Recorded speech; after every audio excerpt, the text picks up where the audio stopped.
4,000 odo lang. Yung unang R90 that kukunin niya, straight swap kami doon. Nakita niya itong pangalawa ko, so nag-decide siya na ito na. Isa swap sa akin, pakita natin.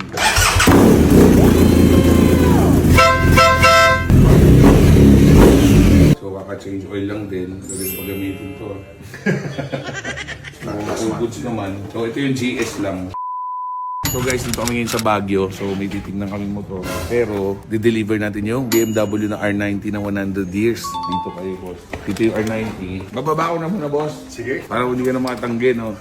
Boss Franklin. Hello. Hi. Boss King ng palayo mo, Yes, boss. yes. Boss King dito sa Baguio. Ano to pangalawang R90 niya na ano to pero boss, mas bagay sa ito. Yeah.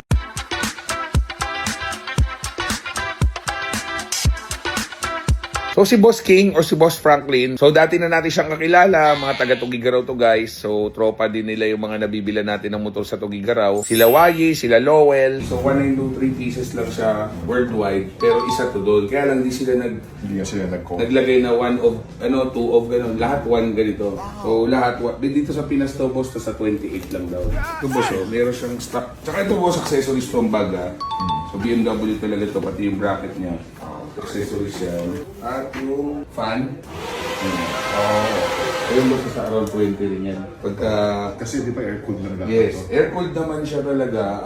Oil cooler lang siya. Hindi, oil-cooled siya, oil-cooled. Pero nilagyan ng fan. Pang dyan talaga. Pero nasa around 20 rin yan. Tapos ito yung inverted fork na adjustable na yung suspension mo. Lahat, option 719 lahat. Pati ito, pansinin mo iba yung valve cover mo compare sa iba. Option 719 din to. Pati mga tapakan mo iba. Pati ito.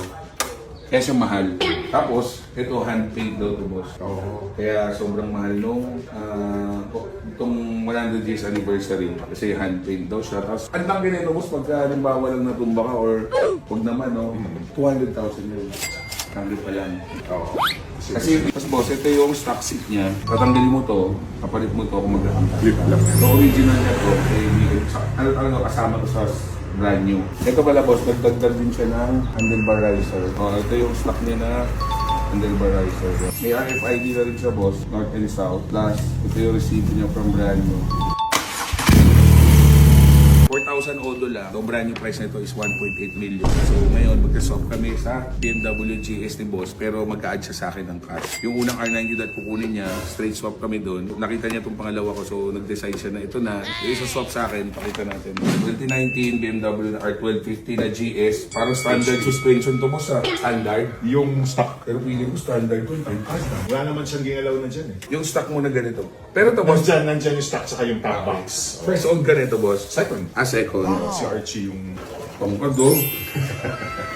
Ay, 11, kaya do. 6 ano ka, sir? 511. 511. PMS nito, boss. Saan ka nag-PMS? Yung last two, Pampanga na. So, kaka-change oil lang din. Pwede ko gamitin to. Pwede naman yung boss, di ba? Oo! Ito, binili ko naman. Sa'yo naman yan eh. Bahala sila. Try ko muna.